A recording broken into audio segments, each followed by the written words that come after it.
Un saludo a todas las personas que comparten y ven el empaquetado. Ante todo, agradecerle el tiempo y la dedicación que tienen hacia nosotros. Hoy nos entramos en la comarca de Agache y a través de ella llegamos a la zona conocida como Chimaje, el Escobonal, barrio del municipio de Huima. Hoy venimos a dialogar con un ilustre del barrio, Ismael Pérez García, doctor en psicología, colaborador periodístico, luchador de lucha canaria, en fin, espero que disfruten. Como les decía, tenemos con nosotros a Ismael Pérez García, vecino nacido en el Escobonal, la zona de Chimaje, corrígeme si me equivoco, en la comarca de Agache, barrio de Huima, ¿no? El Escobonal, Agache, Francis. Gracias por la invitación. No, bienvenido a ti al empaquetado y sobre todo agradecerte que hayas sacado tiempo de tu vida laboral, de tu vorágine laboral, porque estás metido tienes muchos frentes abiertos y yo te agradezco muchísimo que hayas dedicado este tiempo a nosotros, ¿no? Además, para mí es un placer porque sabes que nos une una amistad desde hace muchos años y ahora a lo largo del diálogo iremos desvelando por qué nos conocemos y desde qué. Ismael, tú eres nacido aquí. Cuéntanos un poco cómo era la vida en el Escobonal. Tú sabes que en el empaquetado estamos tratando de dar voz a mucha gente de la comarca de Agache, ¿no? Hoy te tocó a ti. Y nos gustaría que empezar un poco cómo fue tu vida, nacer en un barrio con muy poca gente en aquel entonces, ¿no? Bueno, que aún sigue. Y cómo fue tu vida desde esos comienzos hasta que, bueno, partes ya hacia la universidad y demás, todo ese tiempo. Pues, Francis, paradójicamente, el Escobonal de ahora probablemente tenga bastante menos habitantes que el Escobonal en el que yo nací. Yo soy hijo del baby boom, del boom demográfico de los años 60, finales de los 60, de la política española, de la dictadura, donde se propiciaba que las familias fueran numerosas. Y yo soy, pues, un miembro, digámoslo así, de ese grupo, de esa diversidad y sobre todo pluralidad de habitantes en esta zona del Escobonal. Con el paso de los años, pues ha ido envejeciendo la población. Bien es verdad que ha llegado mucha gente foránea del pueblo y sobre todo a raíz de la pandemia. Pero mis inicios, en todas las casas había niños, había muchos niños. Y los niños, como dice Eligio Hernández, jugábamos luchando y luchábamos jugando. Y en esa época pues era muy típico, estábamos en un terreno de lucha, nunca mejor dicho. Eso iba a decir, que no comenzamos sin decir que nos encontramos en el terreno de lucha del Escobonal, te lo dicho Felipe Díaz, el Chasna, que fue un luchador, bueno, malogrado luchador porque falleció muy joven y la gente del barrio pues quiso dedicarle en su memoria el nombre, ponerle en su memoria el nombre de este campo de lucha, pero que no tiene absolutamente nada que ver con el campo de lucha del que tú empezaste aquí, de un niño, ¿no? Nada que ver, nada que ver. El campo de lucha que yo recuerdo en mi infancia es el que está detrás de la iglesia del Escobonal, que hoy está convertido en un parque público gracias a la labor de un párroco aquí que dejó mucho emblema, muchos recuerdos, Agustín. Y en esa época no era parque, era el campo de lucha, el terreno de lucha del Escobonal, detrás de la iglesia. Y ahí recuerdo, donde me alcanza la memoria episódica, sabes que hasta los 6 años tenemos un tipo de memoria y a partir de los 6 años tenemos otro tipo de memoria en la que realmente ya tenemos, no solo tenemos una imagen, sino tenemos una secuencia. Pues yo en esa memoria infantil, donde realmente tienes como una especie de fotografía, recuerdo en ese terreno concretamente, sentado sobre los zapatos de mi padre, viendo una lucha en primera línea del terreno. Imagínate las medidas de seguridad, cae un luchador acá y me mata vivo ahí. Estábamos dentro de la etapa folclórica, por decirlo de alguna manera, ¿no? ¿Y qué recuerdas de aquel equipo de luchadores y demás que te causó tanta admiración así? Mira, Francis, eso es... Porque yo creo que la admiración... el recuerdo también lo causa la admiración, ¿no? Al sentirte impresionado en algún momento, ¿no? Y eso te queda grabado como para siempre, ¿no? Para toda la vida. Lo recuerdo como si fuera ayer. Una lucha, la Unión Sur. La Unión Sur fue un equipo que se constituyó en 1975 entre la fusión del Benchomo y del Brisas del Teide. Eso coincidió con la eclosión deportiva de Melquiades, que era recién salido de juveniles, y ya pues fue una decisión muy acertada de Ricardo Díaz Cruz, un presidente extraordinario que también compartimos. Pues llegaremos a eso. Llegaremos a esa parte. Y tuvo la visión de que Melquiades necesitaba competir con rivales de primera y ir más allá de lo que encontraba en segunda, donde prácticamente se paseaba. Pues ese Unión Sur fue un tremendo equipo en el que luchaban y coincidían Valencia, Melquiades, emergente con 19 años, recién salido de juveniles, el Pala y Adolfo Hernández. Ese luchador de Tegueste, ese fino estilista de Tegueste, ¿no? Estilista, que el año siguiente, en el año 76, ese Benchomo o ese Unión Sur dio puntales para 4 equipos. El año siguiente Valencia se quedó en el Benchomo, Melquiades se fue a Fasnia como puntal B, el Pala se fue al Tijarafe de Santa Úrsula como puntal C y Adolfo Hernández se fue al Rosario de Valleguerra. Pero bueno, retrocediendo los recuerdos sentado en los zapatos de mi padre, una lucha contra el Tacuense. Esa lucha yo me acuerdo, ya tenía más de 6 años obviamente, porque no tengo las fotos, sino ya tengo la secuencia completa.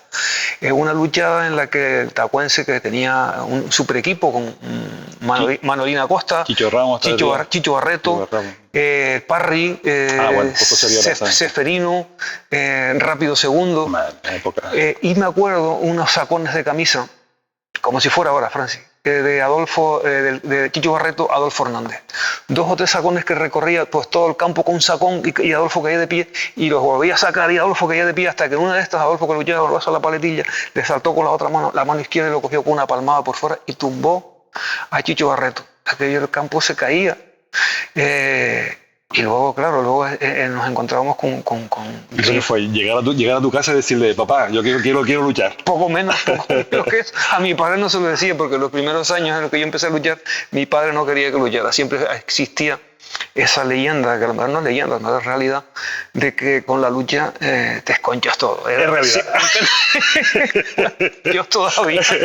La suerte, pero te aseguro que es realidad. Será la pero excepción. Yo creo que si volviéramos a hacerlo, volveríamos a hacer lo mismo. Y porque en tu familia no hay luchadores. Sí, tengo familia. Un tío abuelo mío es Gonzalo García. Yo soy Ismael Pérez García. Gonzalo García es el segundo pollo de Descogonal. Vale. Que fue un luchador emblemático después de la guerra civil, de hecho tan emblemático y tan activo o proactivo, que se enroló en la División Azul y fue como miembro de esa división que Franco formó para conocemos la historia, ¿no? Para consagrarse con la Alemania de Hitler.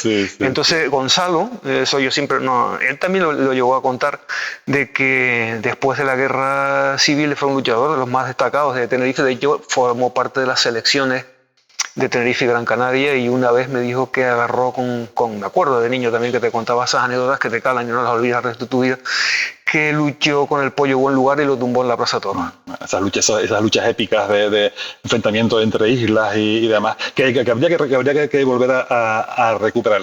Pero vamos a seguir avanzando. Comienzas esa etapa infantil, empiezas no sé, supongo, el periodo escolar, y ¿qué encuentras en esos terrenos? ¿Con quién en esas edades, con quién te relacionas? Mira, Francis, pues te cuento y les cuento a toda la audiencia del Empaquetado.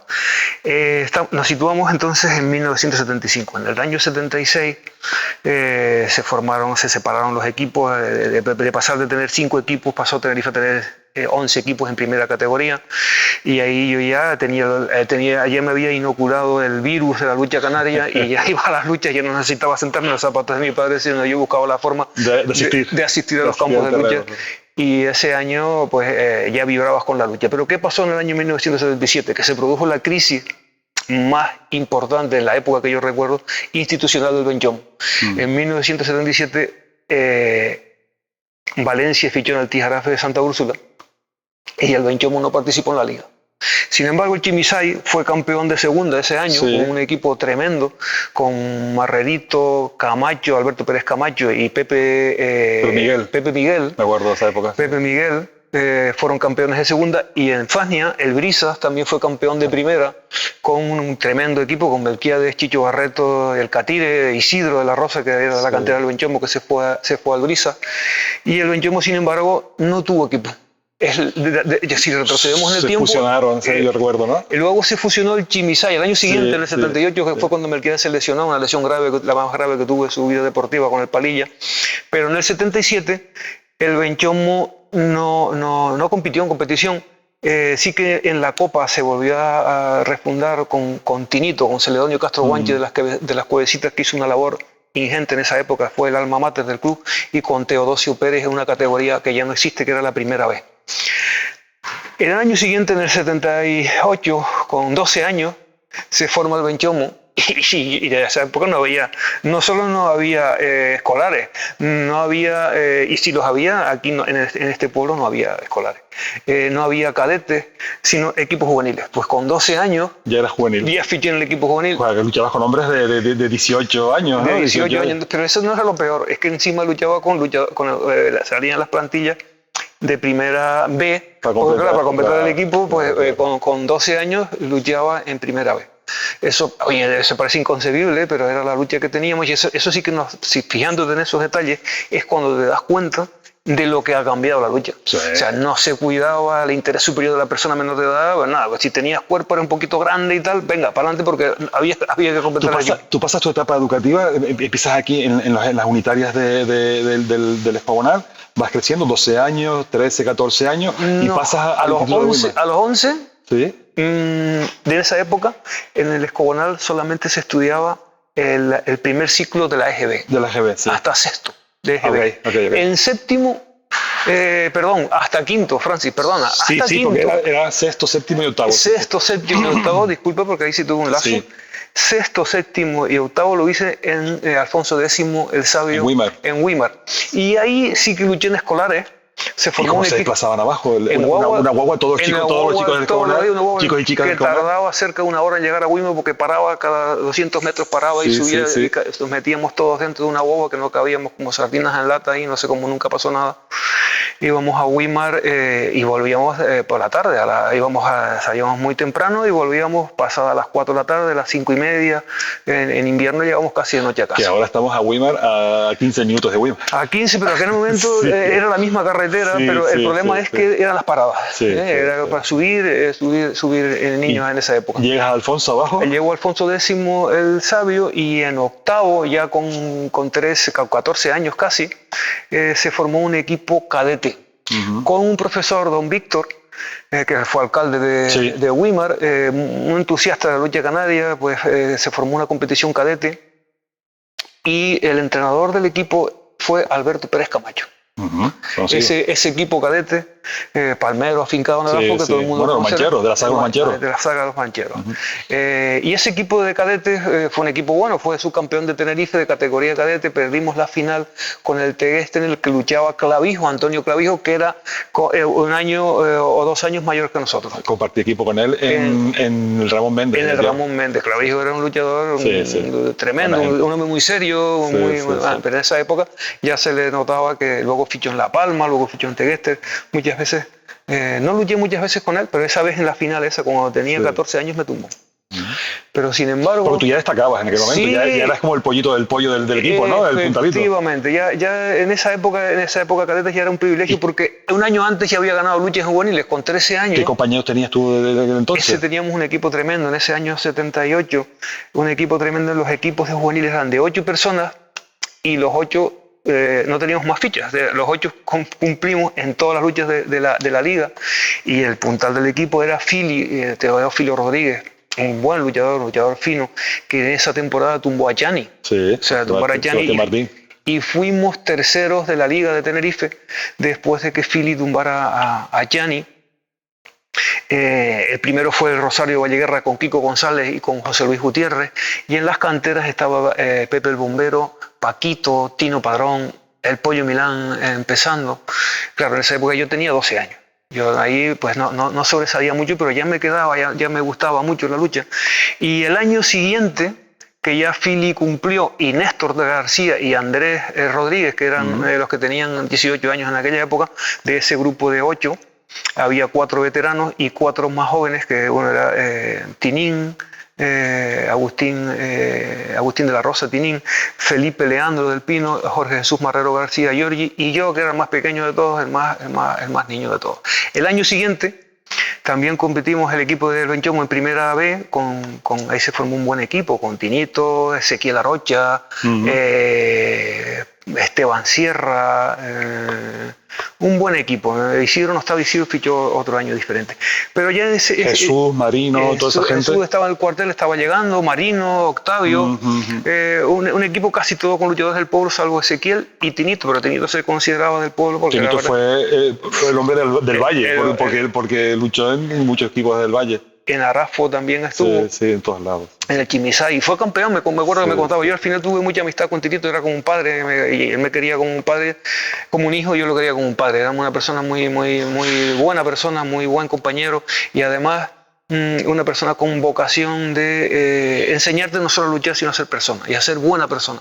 Y eso, un puntal. Eso Tinito era un puntal en todas las facetas. Sí. Pues en la temporada siguiente, Francis, para no extenderme mucho, sí, porque tenemos un recorrido largo, tenemos que ir acortándolo. Estamos con 13 años. Sí. Pues en esa temporada de 13 años yo gané una lucha en categoría juvenil contra el Naranjo de las Mercedes. El Naranjo tenía un equipo bastante, quizás mejor que el nuestro, y tenía un buen luchador que era José Juan Báez, que luchaba unas cogidas de corva y atravesada y tocaba por dentro, y a mí me tumbó muy fácil allá, y yo no hacía, y antes yo empezaba a destacar un poquito, pero resulta que Juan Jesús, que de ese grupo inicial del año anterior de 4 se quedó un año más en la categoría, tumbó a José Juan, pero luego en el penúltimo enfrentamiento agarró con un luchador que le quedaba al Naranjo y lo tumbó. Y quedaba yo para atrás, que había tumbado al principio 2, y agarré con ese luchador que era mucho más grande que yo no sé, yo creo que yo no lo tumbé, se cayó él,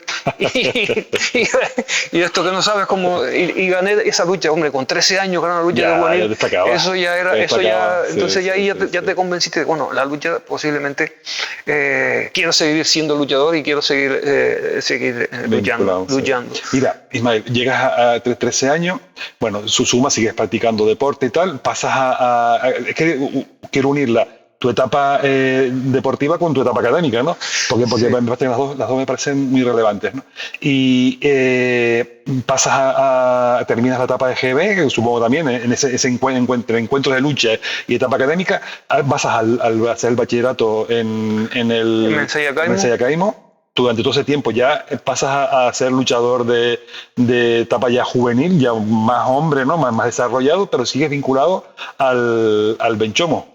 Sí, en esa de 13, 14, 15, 16, hasta los 17 años fui luchador del Benchomo. Con 16 años fuimos campeón de tercera, el equipo juvenil del Benchomo, le ganamos las 2 luchas al Honduras de Valleguerra, que tenía a Kiko González y a Constantino Ramos. Pero que luchabas entre juvenil y senior, ¿no? Senior, sí. Ese equipo era de tercera. Con 16, para no mentirte, con 13 años tumbé al primer luchador senior. ¿Y sabes quién fue? Conocido de todos nosotros. A Juan Antonio Segura. Ah, sí. Que luchaba ¿verdad? En el Tinguaro de Santa Cruz. Muy buena gente. Pues fue el primer senior que yo tumbé.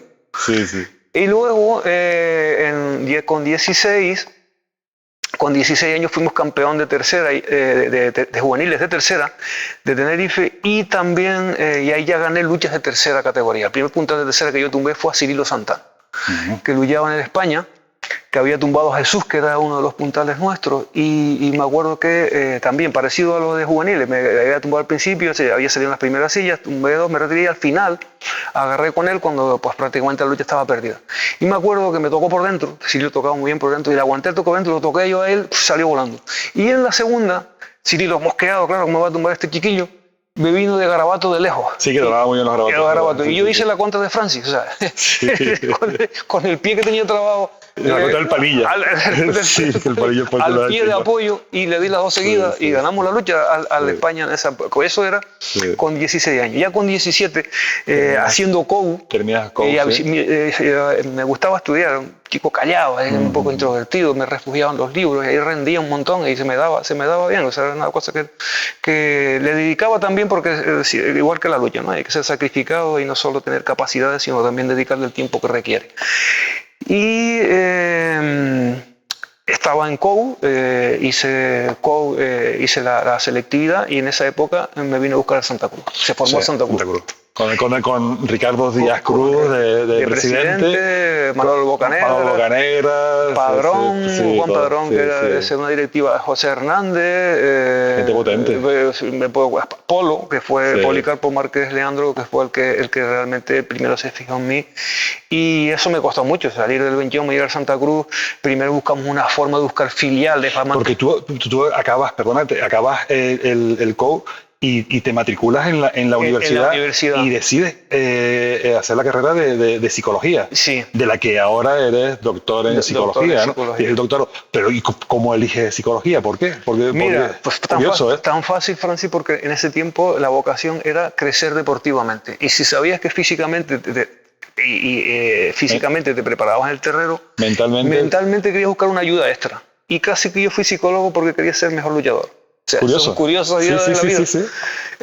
Luego tomas rumbo, te alejas de la psicología clínica y la psicología deportiva y terminas en la forense, pero eso es otra casualidad. Eso es el devenir del devenir laboral. Sí. Pero de luego el motivo de ir a la facultad de psicología no fue otro, sino habiendo acabado COU, pues a estudiar algo que realmente te ayudara al deporte que amabas y que realmente vivías para ese deporte. Estoy contigo que el deportista, el 50% de la vida de deporte es lo que tú te cuidas y lo que tú entrenas, y el otro 50% es tu capacidad mental y es la que marca la diferencia. Sí. Bueno, 50, yo no sé si el porcentaje es acertado, pero es la que marca la diferencia en lo deportivo, ¿no? O sea, tu capacidad de estar donde tienes que estar, en el momento de estar y afrontar las cosas como tienes que afrontarlas. No es fácil. Desde luego cuando empiezas, pues tienes otras, cuando empiezas de niño, de adolescente, incluso de los primeros años adultos, lo que realmente prevalece es el talento natural que puedas tener, las capacidades físicas que puedas tener, la capacidad de aprendizaje que puedas desarrollar. Pero en la alta competición,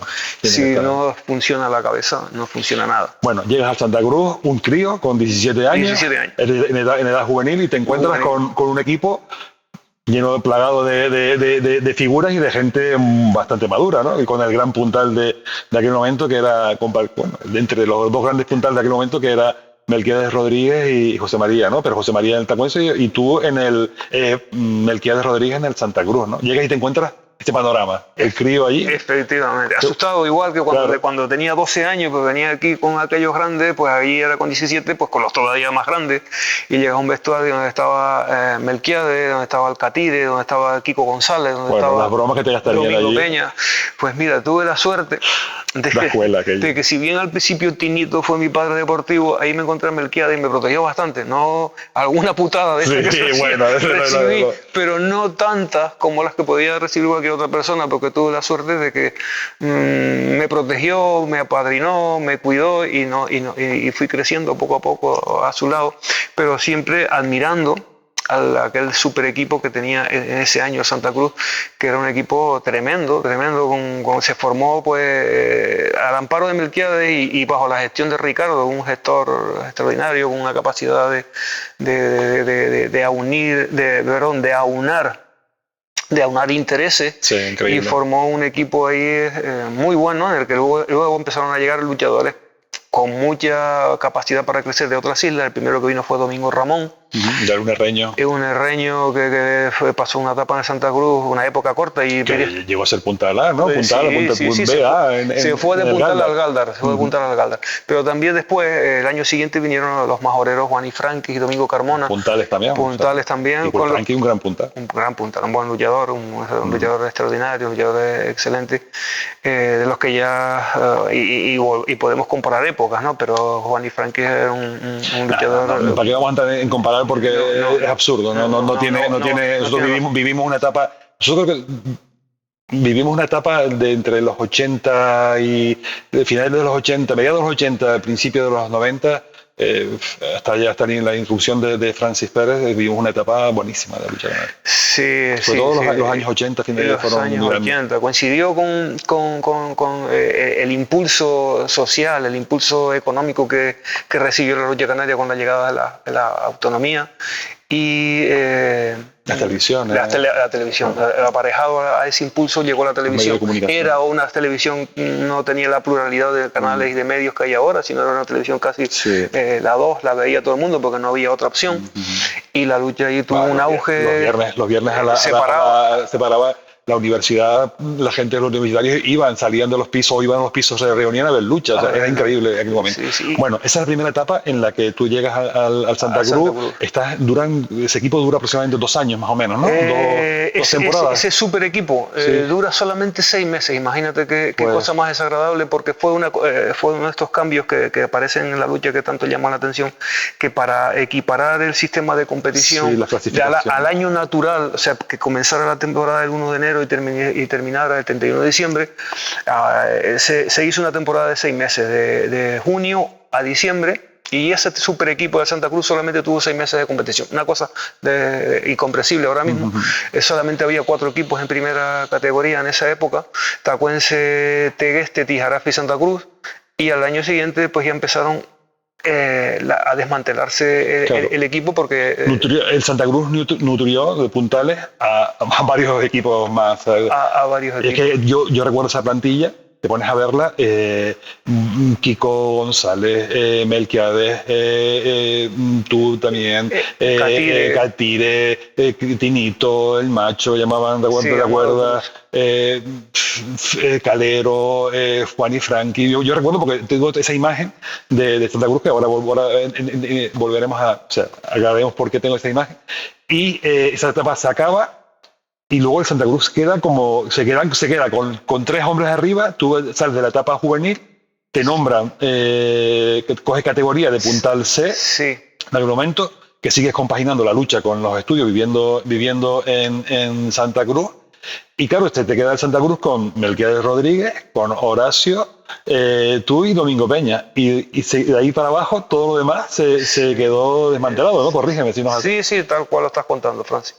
Eso fue a finales, fue temporada 1985-86. Sí.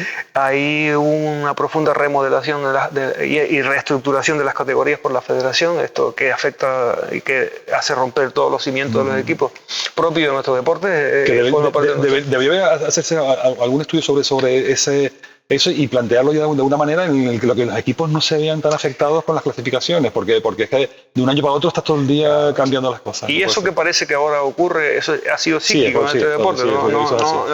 Te pides en el túnel de los tiempos donde vienen esas reestructuraciones brutales que desmantelan a los equipos. Y es cuando ahí empezamos a conocernos. Ahí coincidimos ya en ese Santa Cruz del año 86, porque 84 y 85 Santa Cruz era filial de los Campitos y tenía un super equipo, y el año anterior había sido filial de la Unión Caridad con otro super equipo que también quedó campeón de segunda, los Campitos campeón de primera B, esa categoría de la que hablábamos antes, que ya no existe.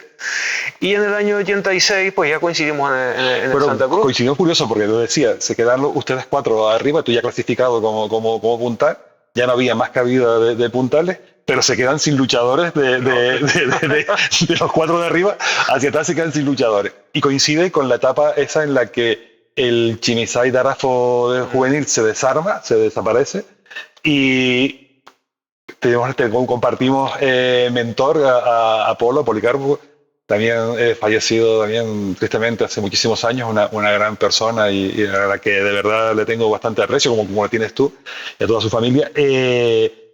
Viene Arafo. Viene Arafo y para completar, y se lleva un grupo de 8 o 9 personas allí. Por lo menos, el equipo 12. Imagínate ustedes el cuadro cuando llegamos nosotros allí que veían, dice, Dios mío, o sea, venimos de luchar con un equipo tan potente como lo que tiene y traen a estos chicos que son juveniles y que tampoco tenían nivel deportivo, porque no teníamos, en aquel entonces no teníamos ningún nivel deportivo, ¿no? Pues Francis, la verdad es que esa apariencia o esa impresión podía ser inicial, porque automáticamente esos chicos jóvenes que venían del Unión y Progreso de Arafo, que así se llamaba el equipo, Unión y Progreso de Arafo, se unieron y la verdad que se adaptaron perfectamente a la dinámica de la competición y en pocos años pues, empezaron a ser luchadores como tú, que en un par de años pues ya estaba rozando la categoría de puntal y esa dinámica hubo varias personas. Me acuerdo de José Pablo, por ejemplo, que es un luchador entregadísimo, entrenado, cumplidor, abnegado, una persona que era ejemplarizante para los demás luchadores de cómo debía ser el modelo del luchador sacrificado, pero no luchador novel que empieza, sino el luchador de equipo y el luchador que predicaba con el ejemplo a los niños que estaban por ahí que se incorporaban al equipo. Bueno, fue un año difícil. Yo recuerdo, yo nunca no solo contaba mucho, pero yo no tuve la suerte de luchar en juveniles. Yo llegué con 18 años a Santa Cruz sin haber luchado nunca. O sea, tenía 2 meses de lucha. Sí, es cierto que había luchado en la etapa escolar algo, pero no fue mucho tampoco. Llegué con 18 años, pero bueno, no sé, cuadró la situación y al final, en unos años, conseguimos hacer un muy buen equipo otra vez, ¿te acuerdas?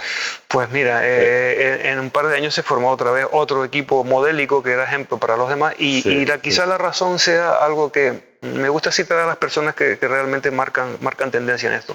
Pepe Hernández Moreno, José Hernández Moreno, el profesor Hernández Moreno, habla de la otra novia. Y cuando se refiere a la otra novia se refiere a la lucha canaria. Y si tienes esa novia que te gusta y que en fin, que te enamora de verdad y que te hace sentir por los 5 sentidos lo que es la lucha canaria, terminas creciendo. Yo creo que eso fue lo que le ocurrió a esos 8, 9 o 10 luchadores de la Unión y Progreso de Arafo que fueron al Santa Cruz, que en un par de años pues, se adaptaron a esa dinámica y formaron parte de un nuevo Santa Cruz remodelado, obviamente, pero siempre al amparo de Melquiades. Y claro, eso era el luchador de relevancia. Marco, nos fijábamos todos, ¿eh? Sí. O sea, yo recuerdo ir a los entrenamientos aquellos y pegar contigo, darte una lucha a ti era prácticamente imposible. Agarrar con Melquiades era una quimera. O sea, Domingo Peña con sus bromas y sus risas, pues te daba algo más chance. Horacio se pegaba allí, que pegaba duro. Claro, lo encontramos la figura luego tuvimos buenos mandadores. El Tinito en primera instancia, Antonio Pérez Camacho después tuvimos también la gran figura de Juan Barbusano, que para mí es mi padre deportivo, porque para mí era una figura. Un tipo que yo no vi luchar nunca, recuerdo de chico vi algo, pero nunca lo vi, pero para mí era como el referente máximo, porque, no sé, la dedicación que me dedicó fue, yo creo que si alguna vez tiré a alguien a la lucha fue gracias al empuje. Y sobre todo después a Andrés Mateo, nuestro gran preparador físico. Andrés Mateo, pues sí, todavía está en Gáldara y hace poco le envié saludos.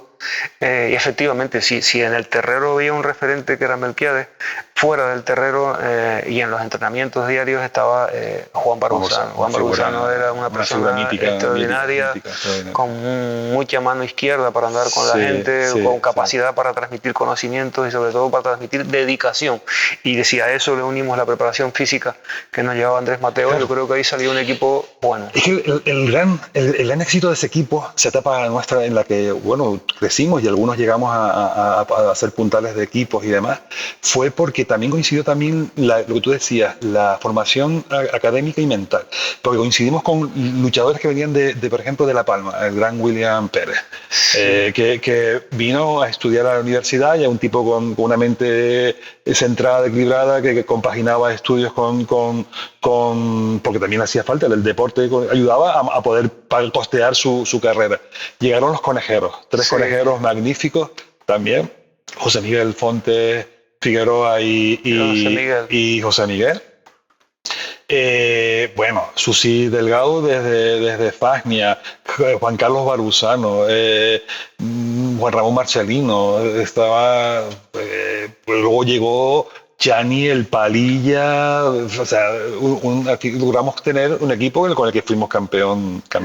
Sí, y luego tuvimos incluso hasta Berto de la Rosa. Berto, yo no sé si fue el que ya te habías ido al Hierro, sí.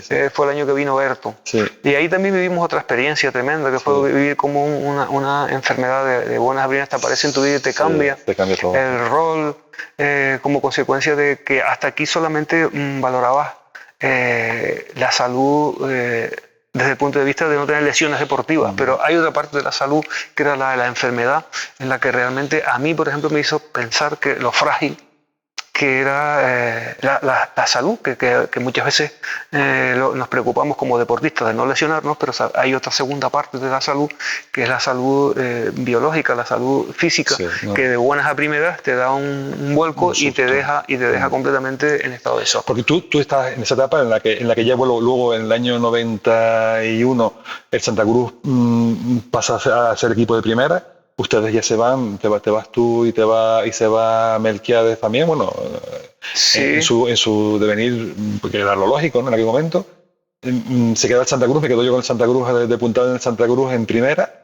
Hacemos un año y luego yo ya me voy al Ramón Méndez, al Hierro, y ustedes regresan al Santa Cruz otra vez, ¿no? Exacto. Esa sería como la segunda etapa tuya. La segunda etapa de Santa Cruz. Sí. Esa etapa estuvo marcada por la pérdida del terrero de Santa Cruz. La ampliación del estadio conllevó que ese terrero que construyó la directiva en la antigua grada general de pie del estadio Heliodoro Rodríguez López se rompiera para construir tal como está concebida ahora el estadio, y el Santa Cruz empezara a deambular por diferentes terreros de la isla, que eso provocó otra crisis institucional importante, que el club prácticamente se desmanteló un tiempo y bajó a categorías inferiores y tal. Porque Santa Cruz era curioso, porque era un equipo que su terrero no llenaba, pero llenábamos los terreros de los vecinos, ¿no? O sea, ibas a luchar a otros campos y el Santa Cruz siempre llenaba donde quiera que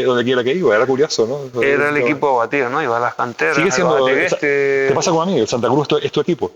Aunque tu amor sea el Benchomo, sea tu historia, tú compartes esa dualidad. Claro, el Santa Cruz te hizo como persona. Y si no hubiese sido Santa Cruz, pues igual estuviera viviendo aquí. No lo sé. No te sabría dar la respuesta exacta, pero lo cierto es que de no haber sido por el Santa Cruz, yo al Santa Cruz le debo muchísimo, ¿no? Le debo mucho al Benchomo, pues haberme inculcado esa afición por la lucha canaria en vena, pero el Santa Cruz ya no solo me hizo luchador, sino persona. A mí me da una tristeza que no esté en competición, me da una tristeza grandísima. Pero te pasa como a mí, yo más allá de lo deportivo, a mí también académicamente me ayudó porque me costeó mis estudios, ¿no?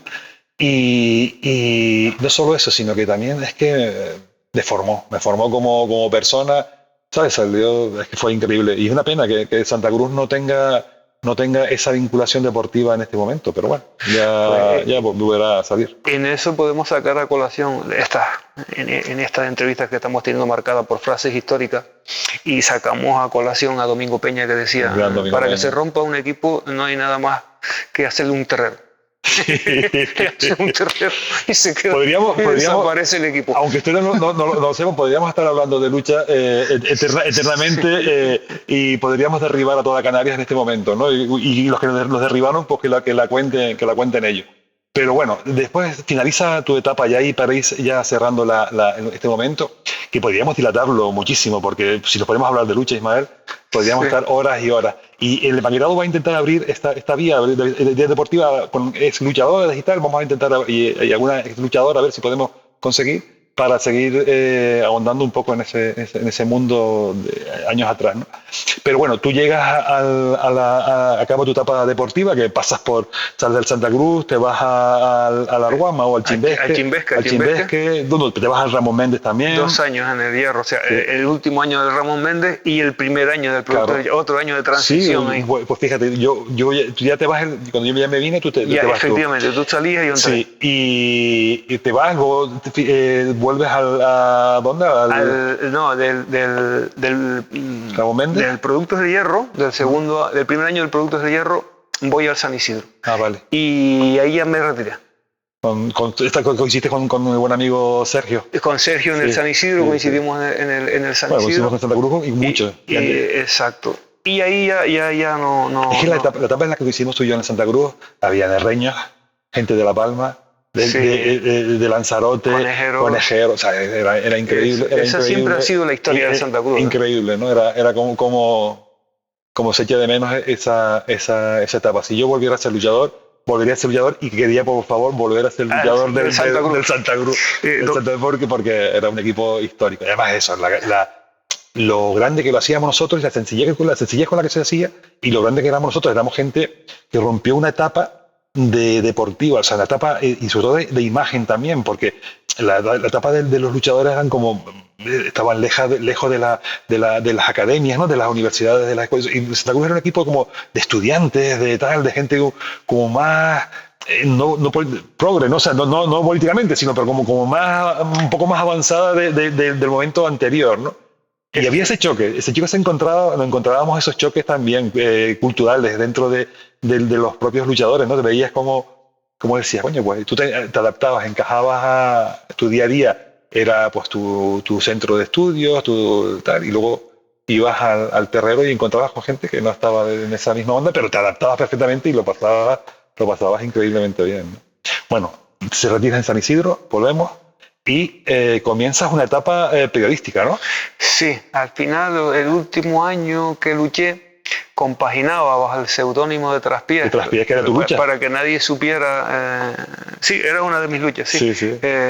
Cuando luchaba en el Benchomo, tenía más variedad de luchas, ¿no? Al luchar ya en primera, ese fue uno de los problemas de dar el salto, en el que quizás deportivamente, en cuanto a si creces, en cuanto a fortaleza, pierdes calidad. Ya te limitas a la cuestión física. Cuando tú te desarrollas físicamente también ya limitas cierto tipo de lucha. Si bien aquí era un luchador variado de maña, echaba todas las luchas que veía, era capaz de hacerlas en el terreno, no entrenando, y tumbar a alguien haciéndola. Ya en Santa Cruz había pues 2 o 3 luchas y ahí el repertorio se redujo bastante. ¿Y Traspiés fue tu seudónimo? Con el seudónimo de Traspiés, porque era yo en mi ignorancia pensé que nadie iba a saber quién era Traspiés. Eso creo que tardé más en pensar qué seudónimo utilizar a que todo el mundo supiera. Con lo cual, ya ese doble rol, ser luchador y ser no decir periodista, porque en esa época no era periodista. Luego sí estudié periodismo y ya sí hice periodismo con todas las consecuencias, pasando por la facultad de periodismo. Pero en esa época era informador de lucha canaria. Eso me acarreó ciertos problemas porque, de hecho, en La Palma una vez se enteraron que el mismo Traspiés era Ismael. Eso me causó verdaderos problemas para justificar, y además quejas dirigidas al medio de comunicación, como posible que perdiera imparcialidad, en fin, estas cosas que siempre ocurren, y esa honesta objetividad o honesta subjetividad como periodista o como informador de lucha canaria se ponían en entredicho, duplicando los roles, siendo luchador y siendo informador. Eso conllevó que prácticamente se le da la retirada, porque ya como luchador pues ya habías alcanzado cierto tope, y lo de la información deportiva empezaba a emerger como otra afición y seguías inoculado con la vacuna a favor de la lucha canaria. Estuviste escribiendo en Jornada Deportiva muchos años, ¿no? Que pertenecía al grupo del día, ¿no? 19 años, bueno, primero Jornada Deportiva. 19 años escribiendo lucha canaria. Después ya no era Traspiés, era Ismael Pérez o Ismael, o en fin, ya nunca más oculté la identidad, o traté de ocultarla. En ese secreto a voces que todo el mundo lo sabía. Y estuve 19 años como informador de lucha canaria hasta que llegó la crisis económica de 2008, y en esa época ya estaba trabajando en los juzgados, donde trabajo ahora, y me dijeron que me daban 2 opciones: o pedía excedencia durante 3 años o me liquidaban los 19 años que llevaba trabajando en el periódico. Y dije, mira, yo estoy cansado de trabajar, sigo cansado de trabajar y trabajando muchísimo, pero opté por la liquidación y ya no. Y luego sí tuve colaboraciones en radio, prensa, en televisión alguna vez también, pero periodismo impreso, ya nunca más escribí. También fue la desaparición de la jornada deportiva esa y que se entraba en las páginas de lucha, eran importantísimas para todos, ¿no? Claro, eso ahora abres un periódico, no hay lucha, prácticamente no hay lucha. Porque la comunicación ha cambiado, Ismael. Es otro mundo completamente diferente, las redes sociales no existían, el soporte de papel de la información también ha desaparecido. O sea, es otra realidad. Si la lucha canaria ha cambiado, pues eso ha cambiado todavía más. Luego, para ir finalizando ya, ¿entras eres funcionario de carrera o eres funcionario? Bueno, vamos a ver, yo soy subcontratado a la Administración de Justicia a través de una empresa que se llama Godoy Consultores y Auditores. Vale, de acuerdo. Y ahí te desempeñas el trabajo de psicólogo forense en todo el archipiélago. En todo, menos Lanzarote, el resto de las islas del archipiélago. Te ves ante situaciones que no vamos a desvelar, pero te ves ante situaciones muy complicadas, ¿no? O sea, ¿y cómo soportas eso? Es un entrenamiento también, te sirve la lucha para lo metódico que fue nuestra vida deportiva, te sirve también para esto. Sí que sirve, Francis, siempre te aprovechas de eso, siempre te aprovechas la vida de deportista te enseña cierta disciplina, pues esa disciplina la aplicas también a una profesión donde te llevas lo peor, y permíteme la expresión, las miserias humanas, eso se dilucida en los juzgados y ahí es el trabajo mío. Es una profesión donde tienes que tener ciertas barreras, aprender a autoprotegerte y un país como puede ser Canadá, por ejemplo, una persona que como yo se dedica durante 13 años a esta profesión, te jubilan. Claro, te jubilan como un mecanismo para protegerte. Estos países basados en una socialdemocracia bien desarrollada, pues lo cumplen. Nosotros, pues, lo llevas de la mejor manera posible. Siempre lo mejor que funciona ahí es lo que hacen los especialistas en emergencia, los debriefing. Los debriefing no es otra cosa que hablar mucho con el compañero de trabajo, compartir los casos para liberar un poco la presión que tienes, ¿no? Hasta adoptar una perspectiva de observador y reírte de lo que realmente es muy serio. Entonces, hay que decir que tú te encuentras con lo que tú decías, ¿no? Con lo peor de la sociedad, o sea, te encontrarás con casos gravísimos en los que tienes que hacer dictamen, o sea, tienes que hacer dictamen de lo que hay y con la importancia que conlleva eso, porque eso luego tus informes, tu peritaje puede dictar sentencias prácticamente, ¿no? O sea, tiene que ser una responsabilidad increíble, ¿no? O sea, que ahí es puntalá, ¿no? También, en esa situación también podemos extrapolar la metáfora de la lucha canaria a lo que ocurre en la práctica forense diaria. Ahí nos encontramos que si bien teóricamente nuestros informes no son vinculantes porque por encima de nosotros está la autoridad judicial, lo cierto es tenemos que sí... La mosca de la tele, por aquí. Amiga nuestra, tenemos la puerta abierta. Si bien no son vinculantes, en el caso de que el juez dictamine en contra de lo que dice el informe técnico, científico y artístico, que se supone que es la prueba pericial, tiene que argumentarlo muy bien. Con lo cual tenemos estudios, yo tengo una investigación publicada en ese sentido, en una revista con factor de impacto, en la que el 89% de los informes periciales son tenidos en cuenta por la autoridad judicial. Entonces eso, quieras que no, conlleva una responsabilidad y ahí nos vemos, atendiendo a la pregunta que me hacía Francis, pues de todo tipo. Nos vemos en situaciones penales que no suelen ser las más complicadas porque en el ámbito penal las cosas están más claras. 2 y 2 en el ámbito penal el derecho penal son 4 casi siempre, pero si nos vamos al ámbito civil del derecho de familia, ahí nos metemos con niños de por medio. Ismael, ahí no sé, ya nunca. Yo te digo, si te envidio tu carrera deportiva, tu carrera laboral, de verdad que no te la envidio porque yo no creo que tuviese aguante para soportar injusticias y soportar cuestiones de ese tipo. Yo la verdad que te admiro muchísimo en ese aspecto, ¿no? Tú llegas, luego te formas, sigues formándote, sacas un doctorado y aparte de todo eso vemos que te mueves prácticamente por muchos lugares del mundo, sobre todo por Latinoamérica, ¿no? Que donde más contacto tienes, siempre en congresos, en simposios, o sea, exponiendo tu trabajo, siendo parte de eso, de congresos y demás, ¿no? Tienes mucha relación, ¿no? Efectivamente, poco a poco me he ido distanciando de lo que es la práctica forense diaria de los juzgados y me he dedicado más a la docencia de la forensía. Vale, vale. Fue psicología jurídica y forense. La parte jurídica también tiene bastantes ámbitos. Y o sea, en Canarias soy profesor del grado de psicología de la Universidad del Atlántico Medio, que es una universidad que está en Las Palmas. Ahí doy la asignatura de psicología jurídica y forense, pero en América Latina tengo infinidad de docencias en diferentes universidades. Desde Colombia, Ecuador, Argentina, Chile.